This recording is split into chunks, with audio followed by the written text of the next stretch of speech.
Good evening साथियों। ज्ञान घर यूट्यूब चैनल में आपका स्वागत है। आपके लिए आपके डिमांड पर सामान्य विज्ञान का प्रैक्टिस सेट किसके लिए, जो आगामी एग्ज़ाम होने वाली है 7 अगस्त से। किसकी एग्ज़ाम होने वाली है? सिपाही भर्ती बिहार पुलिस। और साथियों ने कॉल करके कहा कि आपका क्वेश्चंस काफ़ी एग्ज़ाम में टकराते हैं, सर मेरे लिए भी जो है सेट करा दीजिए। तो मैं उन साथियों के डिमांड पर बिहार पुलिस की सिपाही भर्ती के जो एग्ज़ाम होने वाली है, 4 चरण में एग्ज़ाम होगी, जिसका पहला एग्ज़ाम 8 अगस्त से है। ठीक है, पहला एग्ज़ाम 8 अगस्त को होनी है। उन साथियों के लिए ज्ञान घर यूट्यूब चैनल से बिहार पुलिस का प्रैक्टिस सेट सामान्य ज्ञान का और सामान्य विज्ञान का भी रहेगा। इसमें आपका जीके और जीएस का दोनों का क्वेश्चंस रहेगा। जिस तरह से बिहार पुलिस का पूछने का ट्रेंड है, और सुनिश्चित 110% प्रश्न टकराने की संभावना, और टकराएगा भी आप अगर लगातार प्रैक्टिस करेंगे। ठीक है, चलिए आज हम लोग आते हैं, जिसमें आज के जो सेट है वो एसएसटी में, ये मतलब क्या कहते हैं, समान ज्ञान की बात कर लीजिए, जनरल स्टडीज जिसको आप कहते हैं, और उसमें जनरल नॉलेज की बात है। सामान्य विज्ञान और समान ज्ञान दोनों इंक्लूडेड है इसमें, यानी विज्ञान के भी प्रश्न हैं और समाज शास्त्र के भी प्रश्न हैं, जिसमें इतिहास, भूगोल की बात कर ले, पॉलिटी की बात कर ले, तो उन सारी टॉपिक से, यानी जहाँ जहाँ से क्वेश्चंस पूछने का जो है पूछी जाती है। बिहार कांस्टेबल का जो फेवरेट जोन है, जहाँ से सिपाही भर्ती के लिए क्वेश्चंस बनते हैं, उन सभी को प्रश्न को हम लोग लेकर के आए हैं। तो आइए हम लोग सेट पे बात करते हैं, क्या सेट है, क्या क्वेश्चंस आपके लिए। देखिए, पहला क्वेश्चंस आपके स्क्रीन पर है। वारेन हेस्टिंग्स किस वर्ष भारत के पहले गवर्नर जनरल बने? भारत के पहले गवर्नर जनरल वारेन हेस्टिंग्स कब बने? ये आप पॉलिटी जब पढ़ते होंगे तो पॉलिटी में भी ये क्वेश्चंस आता है, यानी आप राजनीतिक विज्ञान की बात करें, और इतिहास में भी इसकी जो है मिडावल जब स्टार्ट होती है, इसका ही आगमन से शुरू होता है। ठीक है, मॉडर्न हिस्ट्री जिसकी बात करते हैं आप। आइए, वारेन हेस्टिंग्स जो है भारत का पहले गवर्नर जनरल बने आपका 1773 ईस्वी में। कब? 1773 ईस्वी में। ठीक है, चलिए ये बात याद रखिए। कभी कभी प्रश्न बन जाता है कि वारेन हेस्टिंग्स ने अपनी कैरियर की शुरुआत कहाँ से और किस पोस्ट से किया, तो याद रखिएगा 1750 में कलकत्ता में एक क्लर्क के रूप में ये काम किया था। किसके रूप में? एक क्लर्क के रूप में काम किया था। ठीक है, कुछ और प्रश्न वारेन हेस्टिंग्स से बनने की संभावनाएं हैं। आपसे पूछेगा, क्या पूछेगा? जो रिवेन्यू होती है उसके लिए एक बोर्ड का गठन किया गया, राजस्व, जिसको राजस्व बोर्ड कहते हैं। तो इसी का श्रेय जो है वारेन हेस्टिंग्स जो है राजस्व रेवेन्यू वसूलने के लिए एक बोर्ड का संगठन किया, यानी बोर्ड का ऑर्गेनाइजेशन का श्रेय भी वारेन हेस्टिंग्स को हो जाता है। यानी क्या क्या क्वेश्चंस बन सकता है, ध्यानपूर्वक अगर सुनेंगे तो क्वेश्चंस भले एक आपको दिख रहा हो, लेकिन इसके अंदर तह तक जाएंगे तो कई क्वेश्चंस बनने की संभावनाएं बन सकती है इसमें। ठीक है, दूसरा इसमें कहा जा सकता है कि वारेन हेस्टिंग्स ने रॉबर्ट क्लाइव जो है दोहरी शासन प्रणाली की जो है शुरुआत की थी, और वारेन हेस्टिंग्स ने दोहरी शासन प्रणाली को खत्म कर दिया था। दोहरी शासन प्रणाली को खत्म किया, तो यानी दोहरी शासन प्रणाली खत्म करने का श्रेय किसको जाती है, तो याद रखिएगा वारेन हेस्टिंग्स को जाती है। कितने प्रश्न बन गए? पहली बार बंगाल का गवर्नर जनरल बनते हैं वारेन हेस्टिंग्स। ठीक है, 1773 में ये अपना कार्य स्टार्ट करते हैं। 1750 में कोलकाता में ही एक क्लर्क के रूप में। राजस्व की संगठन, मतलब राजस्व रेवेन्यू वसूली जाए, इसके लिए एक बोर्ड का गठन किया जाता है, इसका श्रेय वारेन हेस्टिंग्स हो जाता है। रॉबर्ट क्लाइव ने जो दोहरी शासन प्रणाली अपनाया था, चालू किया था, उसको खत्म करने का श्रेय वारेन हेस्टिंग्स हो जाता है। यहीं पे आप याद रखिएगा, वारेन हेस्टिंग्स के ही समय रेगुलेटिंग एक्ट 1773 आता है। 1773। यहीं पे आपका एक बहुत फेमस है पिट्स इंडिया एक्ट 1784, तो ये इसका भी श्रेय कहा जाता है वारेन हेस्टिंग्स को। Pitt's India act 1784। यहीं पे वारेन हेस्टिंग्स के ही कार्यकाल में, या वारेन हेस्टिंग्स ही कह लीजिए, इन्होंने एक कलकत्ता मदरसा, या कह सकते हैं मदरसा का स्थापना किया। वो मदरसा की स्थापना किस लिए किया गया? मदरसा की स्थापना जो है मुस्लिम कानून लॉ को पढ़ने के लिए या इसके नियम को समझने के लिए मदरसा का स्थापना किया गया। तो ये भी याद रखिए, ये भी किसके श्रेय में जाता है? वारेन हेस्टिंग के समय में कलकत्ता मदरसा, कलकत्ता मदरसा की स्थापना किस लिए? मुस्लिम कानून को समझने के लिए, मुस्लिम नियम जो है उसमें क्या नियम है उसको समझने के लिए एक मदरसा की स्थापना की जाती है। तो साथियों देखिए प्रश्न एक, इनसे कई जो प्रश्न, जो मुख्य प्रश्न जो एग्जाम में पूछा जा चुका है या पूछा जाने की संभावना है, तो ये सारे क्वेश्चंस आपको जो भी एग्जाम देखिएगा, ये अगर पॉलिटी का फेवरेट जोन, रेगुलेटिंग एक्ट कब आया? 1773। पिट्स इंडिया एक्ट की बात करें 1784। पहली बार मदरसा कलकत्ता में कब स्थापना हुआ? तो ये भी आप डेट याद रख लीजिएगा, कब स्थापना किया गया था बताइए, नहीं बताइएगा, बोलिए। 1781। तो ये मुख्य प्रश्न जो है बन सकती थी, तो इस पे हम लोगों ने काम करने का प्रयास किया। ठीक है, चलिए अगला प्रश्न में आते हम लोग। निम्नलिखित में किस वर्ष बंगाल की दीवानी ईस्ट इंडिया कंपनी को हस्तांतरित की गई थी? ठीक है, बंगाल की दीवानी, दीवानी कहने का मतलब ये होता कि टैक्स वसूलने की अधिकारित आपको दिया गया। यानी यह याद रखिए कि बंगाल यानी ईस्ट इंडिया कंपनी को जो बंगाल क्या कहते हैं आधिकारिक रूप मिला, ये आप याद रखिए 1765। और 1765 में मुख्य घटना घटती है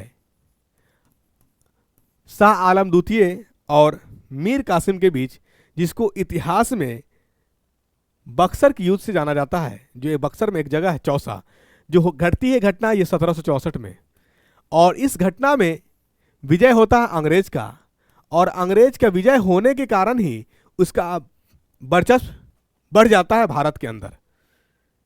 तो ये याद रखिए, ये जो घटना घटती है, जो बंगाल को जो दीवानी दिया गया 1765 में, ये मुख्य घटना घटी एक बक्सर का युद्ध। बक्सर के युद्ध ही उसका जो है काल बना, यानी पनपने का कारण बना। और पनपने के कारण से क्या हुआ कि इसको डायरेक्ट अधिकार मिल गया बंगाल, उड़ीसा और बिहार के लोगों से डायरेक्ट टैक्स वसूलने का। यानी बक्सर का युद्ध अंग्रेज को पनपने में या पनपाने में अहम किरदार निभाया, और इसमें जो गद्दारी किया गया मीर कासिम के द्वारा।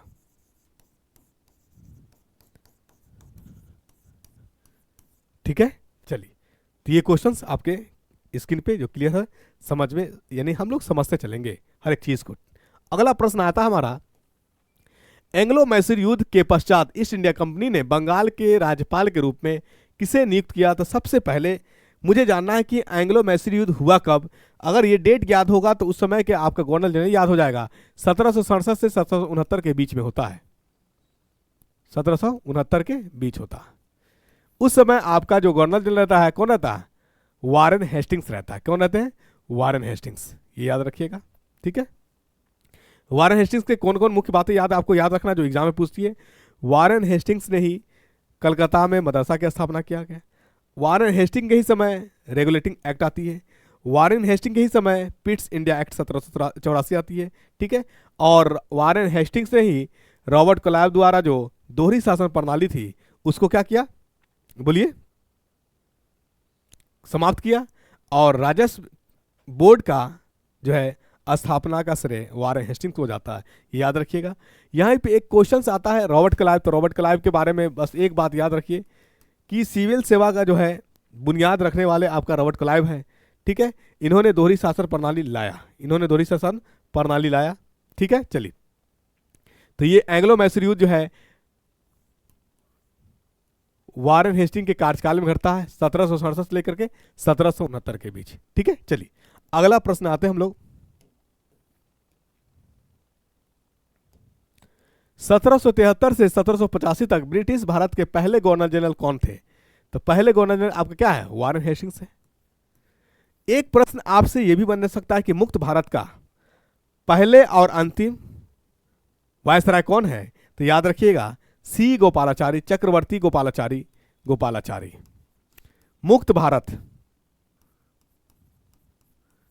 ठीक है, का पहला और अंतिम गवर्नर जनरल कह लीजिए, सी गोपालाचारी आपका आंसर जाएगा। ठीक है, कभी कभी कुछ क्वेश्चंस ट्विस्ट कर दिए जाते हैं जिसमें कंफ्यूजन हो जाते हैं विद्यार्थियों को। अगला प्रश्न है, बंगाल के प्रथम गवर्नर जनरल कौन थे? देखिए इसी पे क्वेश्चन कैसे कैसे घुमा रहा है, वारेन हेस्टिंग्स। बंगाल के प्रथम गवर्नर कौन है? वारेन हेस्टिंग्स है। ठीक है, चलिए यहां पे एक चीज याद रखने की बात है कि बंगाल यानी जो है अंग्रेज को जो पनपने का कारण बना कौन सा? बक्सर का युद्ध। तो बक्सर की युद्ध के बाद एक संधि हुआ, समझौता हुआ, उस समझौता को बोला गया क्या? इलाहाबाद की संधि। तो आपसे क्वेश्चन ये भी माइंड में रखिएगा कि इलाहाबाद की संधि किस युद्ध के बाद हुई? तो बक्सर युद्ध के बाद हुई। कब हुई? तो याद रखिए 12 अगस्त 1764। ठीक है, इलाहाबाद की संधि। संधि होता है समझौता। ठीक है, और इस समझौता से ही एक निर्णय निकल करके आया कि मैं बिहार, बंगाल और उड़ीसा के लोगों से डायरेक्ट राजस्व वसूली करूंगा। यानी क्वेश्चंस आपका एक बन सकता है कि बक्सर की युद्ध के बाद जो इलाहाबाद की संधि हुई, उस इलाहाबाद की संधि में निर्णय क्या निकल के आया? तो इलाहाबाद की संधि में जो है ईस्ट इंडिया कंपनी को के जो गवर्नर जनरल यानी जो है बिहार में रहने वाले, बंगाल में रहने वाले और उड़ीसा में जो रहने वाले लोग हैं, उनसे डायरेक्ट टैक्स वसूलने की जो है प्रभार मिलेगा, इसका पावर मिलेगा। ठीक है, ये चीजें थी। आइए अगला प्रश्न आते हम लोग। स्थानीय स्तर पर जनता की राजनीतिक शिक्षा के लिए स्थानीय स्वशासन का प्रस्ताव कौन लाया?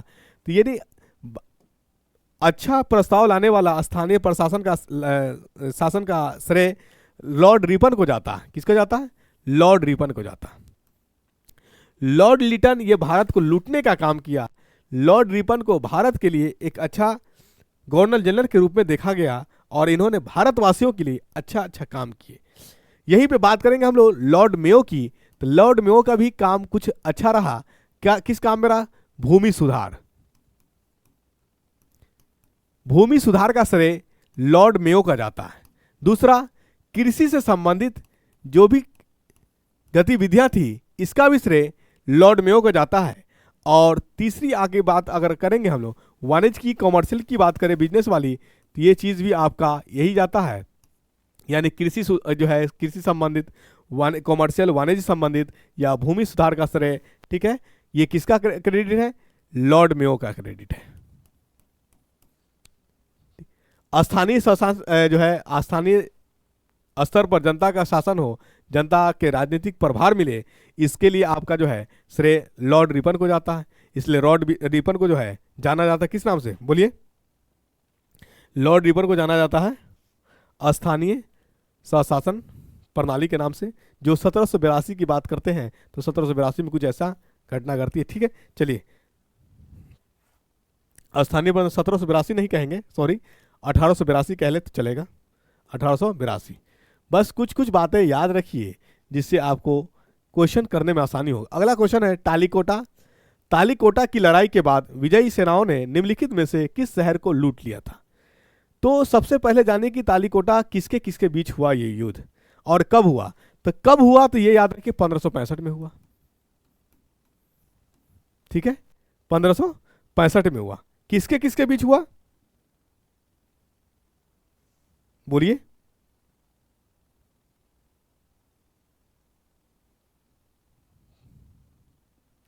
पंद्रह सौ पैंसठ में किसके किसके बीच हुआ?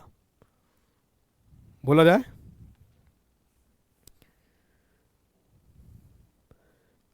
1765 में होता है विजयनगर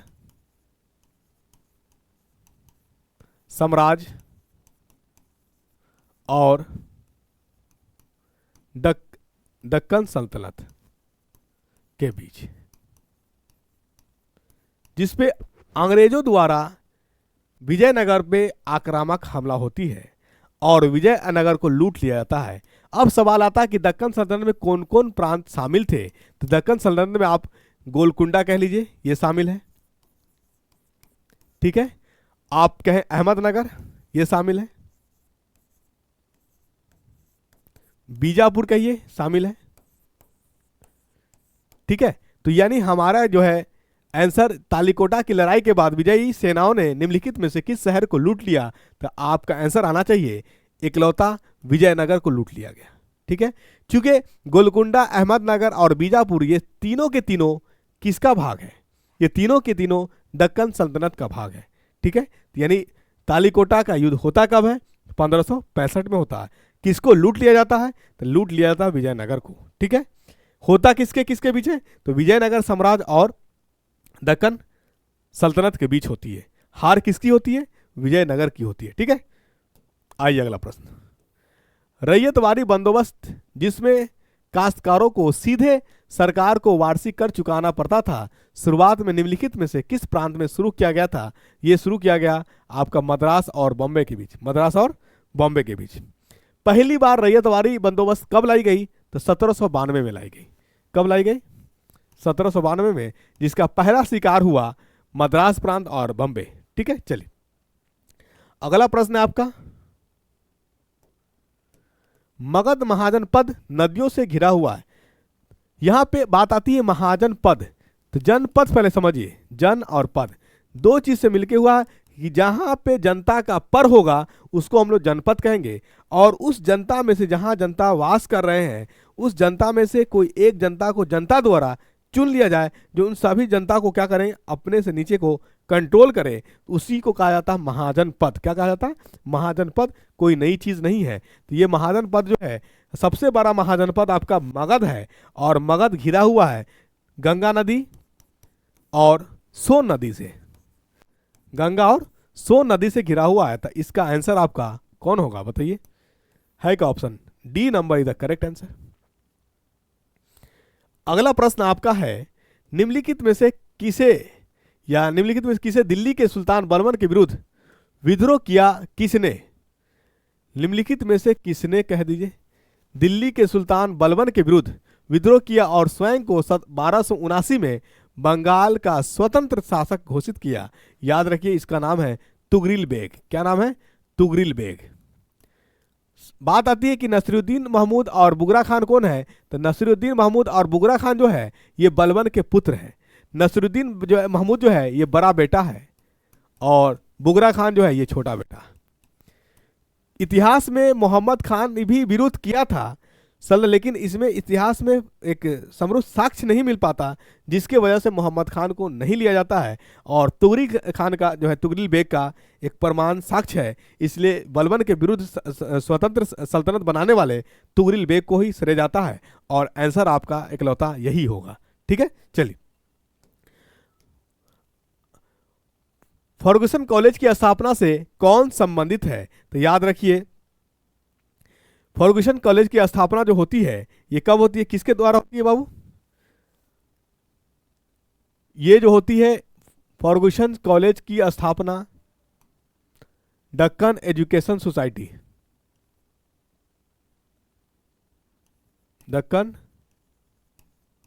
एजुकेशन सोसाइटी 1885, जिसके सदस्य होते हैं बाल गंगाधर तिलक। बाल गंगाधर तिलक। तो फर्गुसन कॉलेज की स्थापना से कौन संबंधित है? तो आपका इकलौता आंसर बाल गंगाधर तिलक हो जाएगा। ठीक है, चलिए अगला प्रश्न है, न्यूटन की गति के प्रथम नियम को डैश कहा जाता है? तो न्यूटन की प्रथम गति के नियम को लॉ ऑफ इनर्शिया भी कहा जाता है, या जड़त्व को नियम कहा जाता है। लॉ ऑफ इनर्शिया या जड़त्व का नियम। तो आपका जो आंसर होगा सी नंबर, जड़ता का नियम नहीं, आप याद रखिए जड़त्व का नियम। क्या रखिएगा? जड़त्व का नियम, जड़त्व का नियम। ठीक है, चलिए अगला प्रश्न है आपका, बैटरी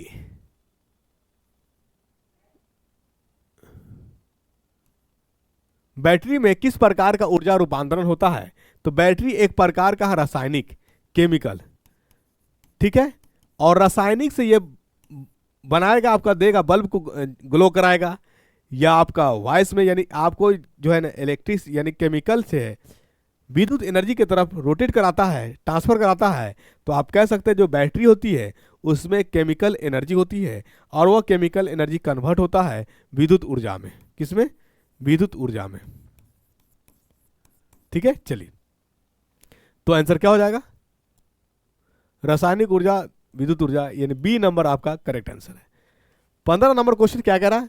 वे पदार्थ जो अपने अंदर से विद्युत धारा को प्रभावित नहीं होने देते वो क्या कहलाते हैं? तो ये कहलाते हैं विद्युत रोधी। क्या कहलाते हैं? विद्युत रोधी कहलाते हैं। तो आपका जो कहलाएगा विद्युत रोधक, तो A number is the correct answer. ठीक है, चलिए, विद्युत धारा के प्रवाह को रोकने या प्रारंभ करने के लिए, परिपथ को तोड़ने अथवा पूरा करने के लिए किस युक्ति का प्रयोग किया जाता है? किसकी प्रयोग किया जाता है? बिल्कुल बताइए। विद्युत धारा के प्रवाह को रोकने या प्रारंभ के लिए, परिपथ को तोड़ने अथवा पूरा करने के लिए किस युक्ति का प्रयोग किया जाता है? धारा को, प्रवाह को रोकना अगर है तो क्या करेंगे? विद्युत रोधक। प्रवाह करना है तो हमारे तार के, यानी फ्लो कराना है तो क्या करना पड़ेगा? तार के। लेकिन प्रवाह को रोकने के लिए, कह रहा है तो विद्युत धारा को, तो आपका जो क्या हो जाएगा? विद्युत रोधक आंसर हो जाएगा। ठीक है, चलिए, निम्नलिखित में से कौन सा पदार्थ विद्युत का सुचालक है? तो सुचालक जो विद्युत को आसानी पूर्वक संचालन कर सकता हो, एक स्थान से दूसरे स्थान में भेजने में प्रयास, यानी क्या कहता है, योगदान दे सकता हो, उसी को हम लोग कहते हैं संचालक, सुचालक। तो ये आपका आंसर हो जाएगा चांदी इज द करेक्ट आंसर।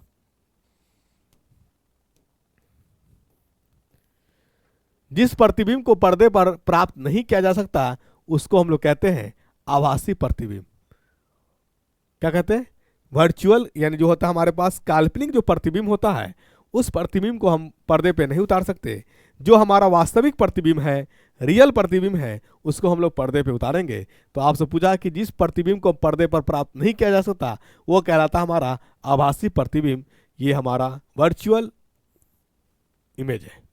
ठीक है, लेंस की क्षमता का ऐसा मात्रक होता है, तो लेंस की क्षमता का ऐसा मात्रक डायोप्टर होता है, जिसको हम लोग कैपिटल डी से डिनोट करते हैं। ठीक है, वह न्यूनतम ताप जिस पर कोई पदार्थ जलने लगता है उस पदार्थ का डैश कहलाता है, कहलाता है ज्वलन ताप। क्या कहलाता है? ज्वलन ताप कहलाता है। ताप मापने के लिए किस युक्ति का प्रयोग किया जाता है? तो ताप मापने के लिए जो आप युक्ति प्रयोग करते हैं उसको हम लोग कहते हैं थर्मामीटर। क्या कहते हैं? थर्मामीटर। आपने शरीर को कब, जब बुखार होती है तो शरीर को मापा होगा आपने, तो किससे मापा होगा? थर्मोमीटर से। ठीक है, चलिए, किस प्रकार के घर्षण को स्वयं समायोजन बल माना जाता है? तो याद रखिए, इसको कहा जाता है स्थानिक ऊर्जा नहीं कह सकते हम लोग, स्टैटिक फ्रिक्शन कह लेंगे। स्टैटिक फ्रिक्शन या स्थिर घर्षण।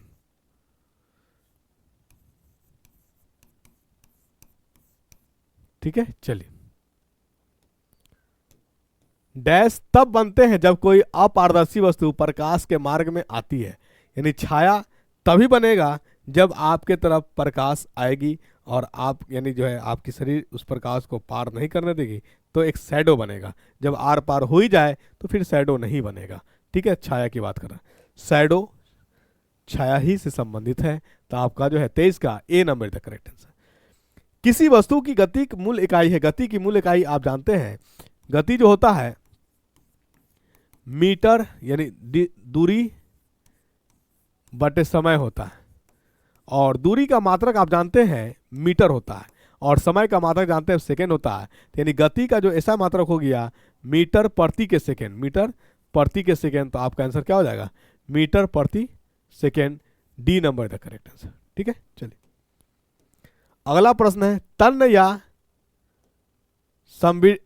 संपीड़ित हो जाएगा, तन या संपीड़ित, थोड़ा इस लिखावट मिसिंग है। प्रतिबल को डैश भी कहा जाता है, तो यह याद रखिएगा, स्ट्रेस कहा जाता है, अनुदैर्ध्य कहा जाता है, फोर्स प्रति एरिया। तो आपका जो है अनुदैर्ध्य प्रतिबल, यानी C number is the correct answer कहलाता है। ठीक है, चलिए, तो आई होप कि जो हमारे साथी सिपाही भर्ती की तैयारी करने में लगे हुए हैं उनके लिए ये सेट कारगर हुआ होगा, और ये सेट से बहुत कुछ सीखने को मिला मिला होगा।